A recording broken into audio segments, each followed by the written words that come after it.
Thanks for joining us for World Cup Post-Game Live. I'm Troy Jacobs alongside Theodore Giovanna Schwartz and Harvey Newcomb. So Croatia just won 2-0 in a crazy extra time goal. So how do you feel about this and what's your thoughts?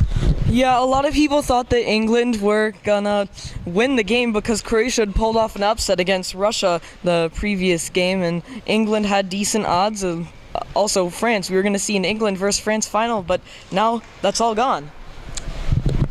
So yeah, that was pretty interesting, and most of us here are picking France over Croatia. Are you going with France or Croatia?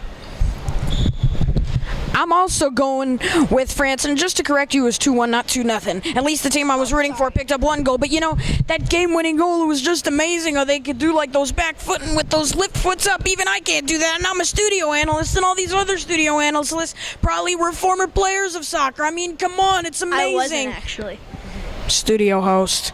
Okay, you know, but it's like, it amazes me how Croatia was able to do that, because the odds for that happening, according to the fan base and according to well-educated soccer people, it was so low, which is why it's amazing. And also the more amazing thing, Vizier from England, he scored in only the 5th minute. Almost goals are never scored in the 5th minute. Although previously in the 2014 World Cup, Clint Dempsey scored with only 31 seconds in, but this year, I think it was interesting, almost it set the tone, but Croatia eventually came back with those 2 goals. And so the fans here, at least, were going crazy. Tables were getting knocked over, people were going crazy. It seemed like the younger people were generally rooting for England and the older people were rooting for Croatia. And you were rooting for England?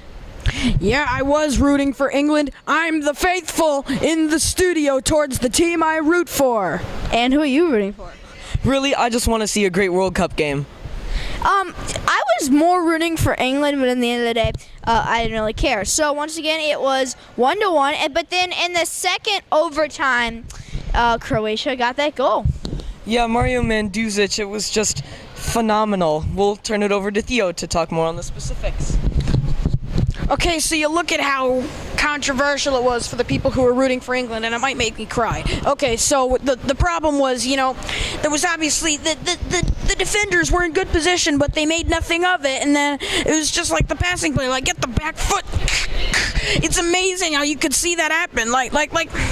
It just, I can't believe that something like that was happening. I understand I'm supposed to be neutral, but like the odds against England were very high, which is why it's astonishing and which is why it's given me some emotion. But if you look at it, you know, it's like you can jump up and do those kicks. Any good soccer player can do that. It's a very good skill to catch those defenders off guard if you're a forward, midfielder, striker, whatnot. And that's what Croatia administered very well. So I will go far enough to say very nice. And so before we sign off, do either of you have anything you'd like to add? Yeah, a notable, England was only playing with 10 players since the 80th minute after Vizier, the one who scored the goal, got injured, and England had used all their 4 substitutions by then due to energy, and Croatia was out of subs, and they were barely playing with 11 players because of injuries in their previous game against Russia that went into pre-kicks. All right, well, that'll do it for us here for World Cup Post-Game Live for Theodore Giovanna Schwartz and Harvey Newcomb. I'm Troy Jacobs. We'll see you for Pre-Game Live before the next World Cup game. Good night. Bye.